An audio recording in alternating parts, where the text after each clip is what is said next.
নমস্কার, আমি ডক্টর সুদীপ দাস। আমি consultant and head of the department of medical oncology and hemato oncology department, medical super speciality hospital.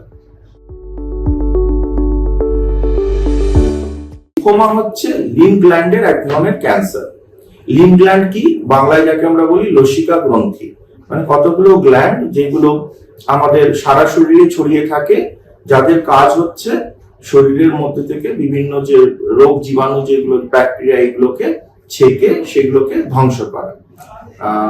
একটা উদাহরণ দিয়ে বোঝাই, ধরুন আপনার ঠান্ডা লাগলো বা টনসিলাইটিস হলো, সেক্ষেত্রে দেখবেন আপনার গলায় গ্ল্যান্ড ফুলে ওঠে, ব্যথা হয়, এগুলো আসলে লসিকা গ্রন্থি।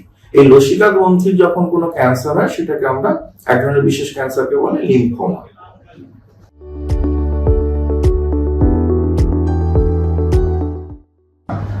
এরকম কোনো খাদ্যাভ্যাস নেই, এরকম কোনো রকম অ্যাডিকশনের সঙ্গে লিম্ফোমা একেবারেই অ্যাসোসিয়েটেড নয়। হ্যাঁ, কিছু কিছু viral infection, rare viral infection আছে যার সঙ্গে লিম্ফোমা জড়িত থাকতে পারে, বাট সেই ধরনের লিম্ফোমা গুলো আনকমন। কমনলি লিম্ফোমার কারণ এখন অবধি সেভাবে জানা যায়নি।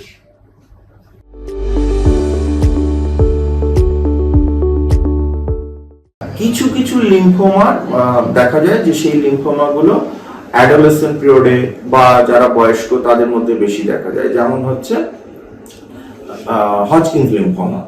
আবার কিছু কিছু লিম্ফোমা আছে যেমন হচ্ছে নন হজকিন্স লিম্ফোমা, সেইগুলো মধ্যবয়সীদের মধ্যে বা বয়স্কদের মধ্যে বেশি দেখা যায়। যেমন ধরুন নন হজকিন্স লিম্ফোমার মধ্যে ধরুন ডিএলবিসিএল, এগুলো মধ্যবয়সীদের মধ্যে দেখা যায়। আবার কিছু কিছু লো গ্রেড লিম্ফোমা আছে, যেমন ফলিকুলার লিম্ফোমা বা স্মল সেল লিম্ফোমা, সেগুলো হচ্ছে সাধারণত বয়স্কদের ওষুধ। জেন্ডারের সঙ্গে লিম্ফোমার সেরকম কোনো অ্যাসোসিয়েশন নেই, যে কোনো জেন্ডারই এটা হতে পারে।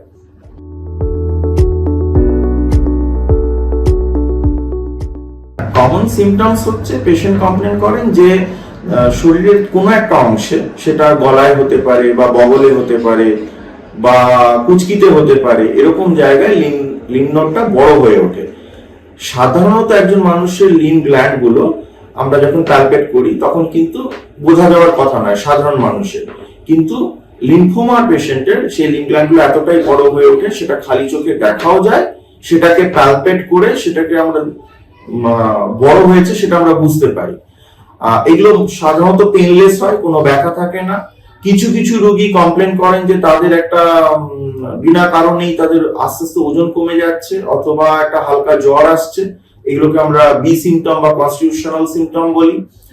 আর কোন লিম্ফোমা, মূলত নন হজকিন্স লিম্ফোমাতে তাদের লিভার বা স্প্লিনটা বড় হয়ে যেতে পারে, মানে পেটটা একটু, পেটের কোন একটা অংশ একটু ফুলে উঠলো, তাদের মনে হলো অল্প খেলেই তাদের পেট ভরে যাচ্ছে।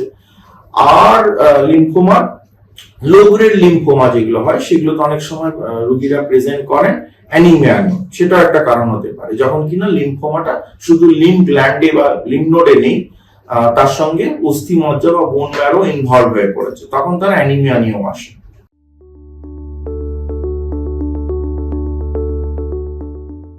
লিম্ফোমার ডায়াগনোসিস হয় যে লিম্ফ নোডটা বড় হয়ে গেছে সেই লিম্ফ নোডটার এক্সিশন বায়োপসি থেকে।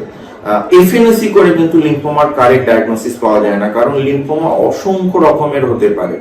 এক এক রকমের লিম্ফোমার চিকিৎসার যে ওষুধ, সেই ওষুধগুলো একটু আলাদা আলাদা। সেই জন্য সবচেয়ে ভালো হয় যদি যে লিম্ফ নোডটা বড় হয়েছে সেটাকে এক্সিশন বায়োপসি করি, মানে পুরো লিম্ফ নোডটাকে বার করে এনে তার ঠিক মতো বায়োপসি করা হয়। কিছু কিছু ক্ষেত্রে আমাদেরকে ইভেন বোন ম্যারো বায়োপসি করার দরকার হতে পারে, বাট সব সময় নয়।